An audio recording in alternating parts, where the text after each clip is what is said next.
The fragile peace that has held Bosnia and Herzegovina together since the end of the bloody war in 1995 was shaken this year. All because of the actions of this man.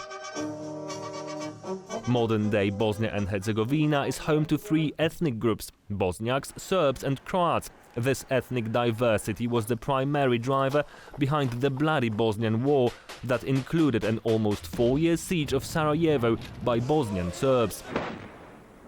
The war eventually ended with NATO military intervention and the signing of the Dayton Agreement 30 years ago. Since then, peacekeeping troops have been deployed to the country, which has been divided into two parts: the Federation of Bosnia and Herzegovina, mainly inhabited by Bosniaks, and Republika Srpska, home to a largely Serb population. The political system implemented in the country is complex, to say the least. At the international level, it is overseen by the High Representative. At the state level, there is the presidency that comprises 3 representatives: 1 Serb, 1 Bosniak and 1 Croat. And then there are the presidents of the constituents, the Federation of Bosnia and Herzegovina and Republika Srpska. For many years, the president of the latter was nationalist hardliner Milorad Dodik. During his presidency, Dodik floated the idea of Republika Srpska seceding numerous times. Freedom is what we need. We don't need colonizers, we don't need tutors. This nation has never allowed itself to live enslaved. Until he was eventually put on trial in December 2023 for violating the terms of the Dayton Agreement. It all started when the High Representative blocked 2 laws passed by Republika Srpska, but Dodik pressed on with their enactment. This non-compliance was reportedly motivated by his push for a more independent Serb republic. What does he want? Separation? He should know that he could end with his people in a kind of Transnistria, like the eastern part of Moldova.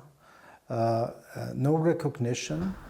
For his actions, Dodik was given a sentence of 1 year in prison and a 6-year ban on holding office by the Bosnian court. He defied the ruling, however, sparking fears that his rogue actions would reignite tensions in Bosnia.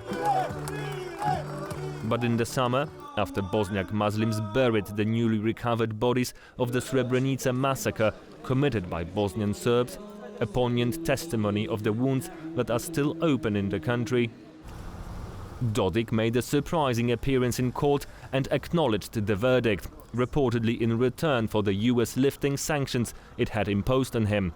The verdict eventually upheld. This paved the way for snap presidential elections in the entity that was eventually won by Siniša Karan, Dodik's trusted man. The winner of today's elections is our candidate Siniša Karan, and there is no question about it. His victory guarantees the continuation of Dodik's secessionist policies. Serbs can tolerate a lot, but humiliation by foreigners who think they can destroy their will cannot be tolerated.